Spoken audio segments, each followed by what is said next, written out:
Hanggang ngayon ay hindi pa naglalaro si Kai Sotto sa panibagong season ng Japan B-League. Samantalang ang dating teammate ni Kai sa 36ers na si Daniel Johnson ay nakabalik na sa NBL. Ngunit hindi nga ito para kay Coach CJ, ngunit para sa kanilang karibal na Southeast Melbourne Phoenix. Palaisipan pa rin sa marami ang biglang pagkawala ni DJ sa roster ng 36ers, gayong isa na siya sa veterano at iconic player ng team. Bakit nga ba nawala si DJ sa 36ers at si Kai Sotto nga ba ang dahilan nito?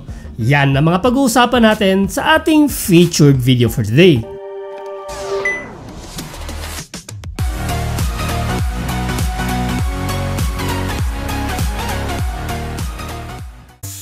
So yun na nga guys, at matagal-tagal na rin nating nakita si Kai sa Liga Down Under para sa Adelaide 36ers. Marami ang nagsasabi na ang dahilan ng hindi niya pagpirma ng isa pang taon para sa koponan ay dahil sa pamamalakad ni Coach CJ Bruton.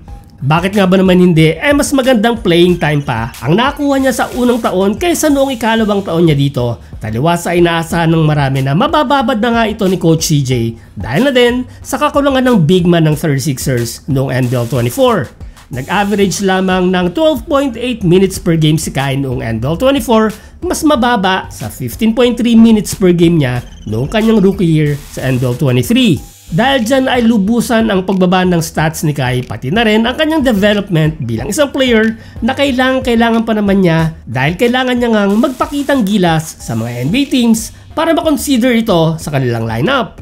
Kaya naman ang pagtalo niya sa Japan B-League ay naging breath of fresh air sa kanya at umaasang maipagpapatuloy nito ang kanyang development na somehow naudlot under kay Coach CJ Bruton.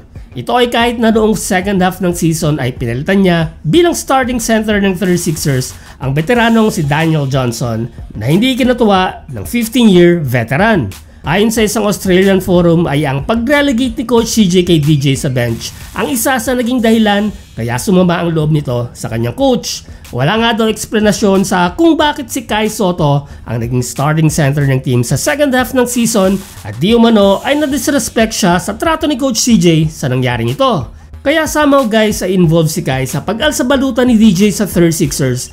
Pero desisyon naman ito ni Coach CJ ang palitan nila ng pwesto sa starting center na hindi rin naman nakinabang ang ating kababayan dahil kahit na nasa starting center ito ay mas mahaba pa ang oras nito sa bench. At dahil dyan ay lahat tayo ay nagtaka nang magsimula ang panibagong season ng NBL at late na nang pumirma ito ng kontrata sa Sam Phoenix. Ayaw na nga daw maglaro ni DJ kay Coach CJ. Ayon pa sa forum ay gusto na nga daw umalis ng mga players ng Adelaide pati na rin ang isang assistant coach ni Coach CJ Bruton. Well, ito rin kaya guys ang dahilan kung bakit hindi na muling pumirma si Kai ng third year option para sana sa huling taon ng kontrata niya sa 36ers. Honestly guys, isa ito sa malaking dahilan ng paglisa ni Kai sa NBL. Hindi nga nabigyan ng pagkakataon ng ating pambato na mag-improve at ipakita ang kanyang full potential under Coach CJ Wings. Ang ganda pa naman sana ng intro niya kay Kai noong rookie year nito na kesyo matagal na niyang gustong ma-handle si Kai at gagabayan niya raw ito sa kanyang kagustuhang makapasok sa NBA.